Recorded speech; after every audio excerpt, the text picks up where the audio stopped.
কৃষাণ কেতুর মায়া এখন আমাদের অনেক প্রয়োজন।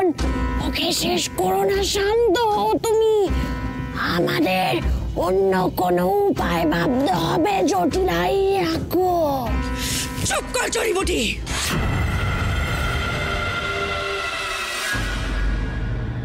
কুমারের কোনো খোঁজ পাওয়া গেল? এখনো পাওয়া যায়নি। আমার সৈন্যরা গেছে ওর খোঁজ আনতে। কুমারের সঙ্গে রূপমতিও আছে।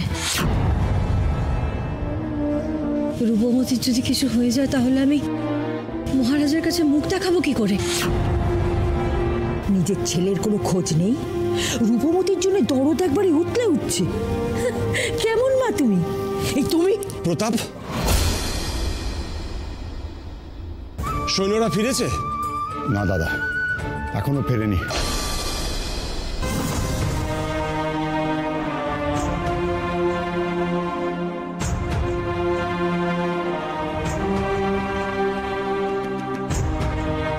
রূপমতি, মা রূপমতি, রূপমতি!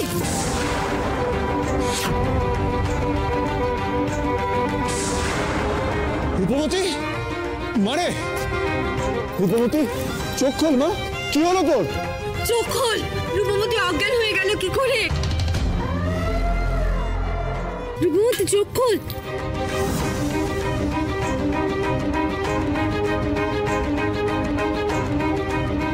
রূপমতি, মা চোখ খোল মা।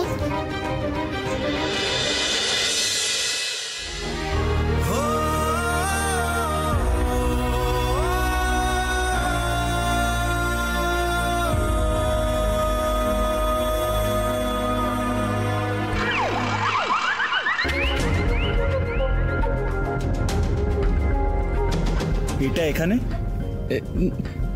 না, রাজকুমার দিলেন, তুমি তো নিলে না, তাই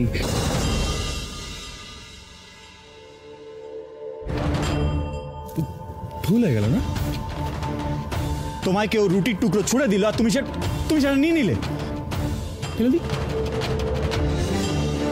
একটা কথা মনে রাখবে অভিরাজ, আমরা গরিব হতে পারি কিন্তু আমরা মানুষ, ভিখারি নই।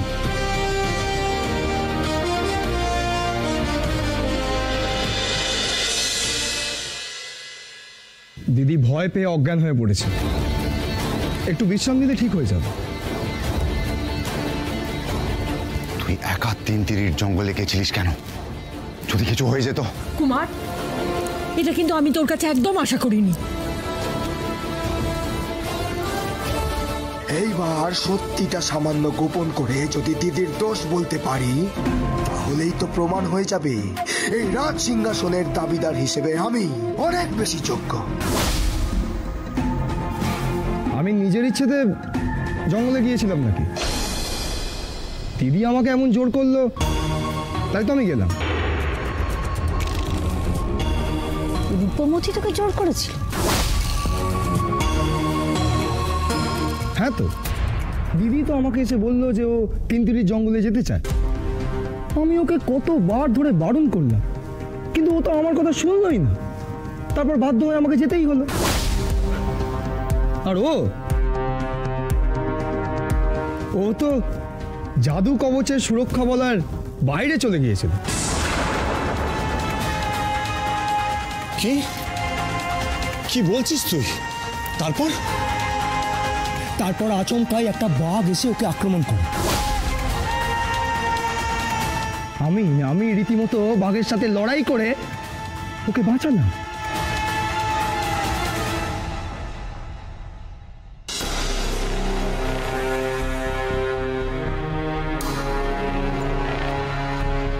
এই দেখুন বাঘের আঁচড়।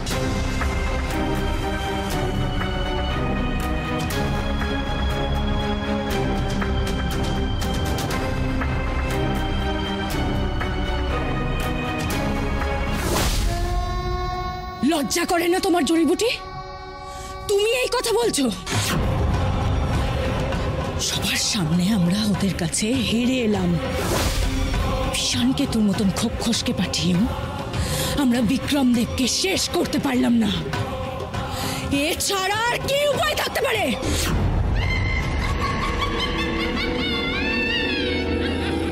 এই এক অপদার্থ খোকস। একটা কাজ দিয়েছিলাম, সেটাও ঠিক করে করতে পারলো না। দরকার নেই, আমার কাউকে দরকার নেই। আমি একাই কাফি। আমি একাই যাব। আমার বাবাকে বাঁচিয়ে তুলতে আমি একাই যাব। কিন্তু তার আগে আমি তোমাদের সবকটাকে শেষ করে দেব।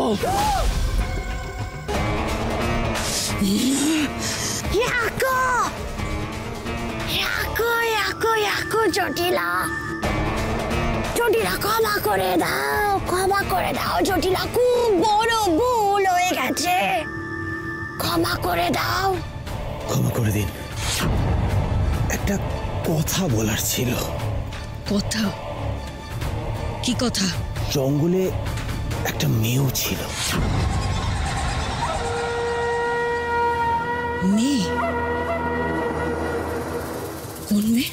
দেখে তো মনে হলো রাজ পরিবারেরই মেয়ে, কারণ গায়ে রাজ চিহ্ন ছিল। সেও রুখে দাঁড়িয়েছিল।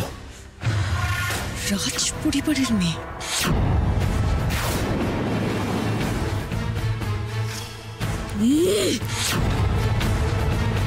এই মেয়েটা সেই মেয়েটা নয় তো? আর তুমি রাজ পরিবারের কোনো মেয়েকে মুখের সামনে পেয়েও শেষ করতে পারলে না। অপদার্থ!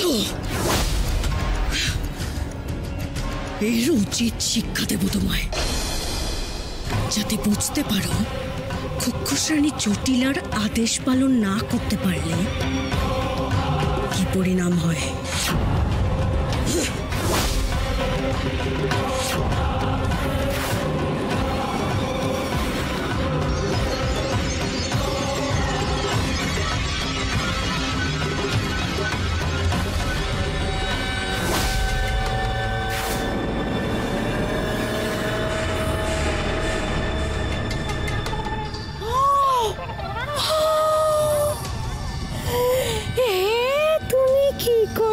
জটিলা, পিশান কেতুকে মেরে ফেললে জটিলা। মেরে ফেলিনি, শুধু শাস্তি দিয়েছি। ওই আগুনের মধ্যে বোতল বন্দী হয়ে ঝলসাতে থাকুক, প্রয়োজনে আবার বের করে আনবো।